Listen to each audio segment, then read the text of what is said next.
Hi friends, നമസ്കാരം. മുഹമ്മദ് അലി പുത്തരത്ത്. നമ്മൾ ഇപ്പം വ്യത്യസ്തമായ സംഭവങ്ങളിലാണ് എല്ലാവരും ഫോക്കസ് ചെയ്യുന്നത്. ഞാൻ കഴിഞ്ഞ ദിവസം രാമനാട്ട വഴി പോകുന്ന സമയത്ത് ഒരു മഞ്ഞ വാഹനം കാണുകയുണ്ടായി. ദില്ലി ടീ എന്ന് അതിൻ്റെ മുകളിൽ എഴുതിയിട്ടുണ്ട്. ചായയും അതോടൊപ്പം ലഘു പലഹാരങ്ങളും സെറ്റ് ചെയ്ത ഒരു ത്രിചക്ര ഇലക്ട്രിക് സ്കൂട്ടറാണ്.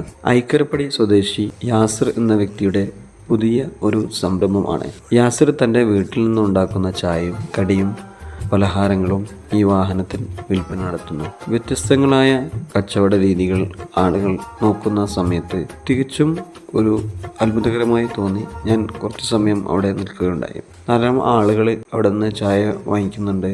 അതേപോലെ തന്നെ ലഘുപലഹാരങ്ങളും വാങ്ങിക്കുന്നുണ്ട്. നമ്മളൊക്കെ പണ്ട് കാലങ്ങളിലൊക്കെ കാണുന്നതാണ്, സൈക്കിളിലോ അല്ലെങ്കിൽ സ്കൂട്ടറിലോ ഒക്കെ ഒരു ചായയുടെ കെറ്റിലൊക്കെ വെച്ചിട്ട് ആളുകൾ ലഘുപലഹാരങ്ങളും ചായയോ കോഫിയോ ഒക്കെ വിൽപ്പന നടത്തുന്നത്. ഇത് തികച്ചും വ്യത്യസ്തമായിട്ടുള്ള രീതിയിലുള്ള ഒരു കച്ചവട രീതിയാണ്.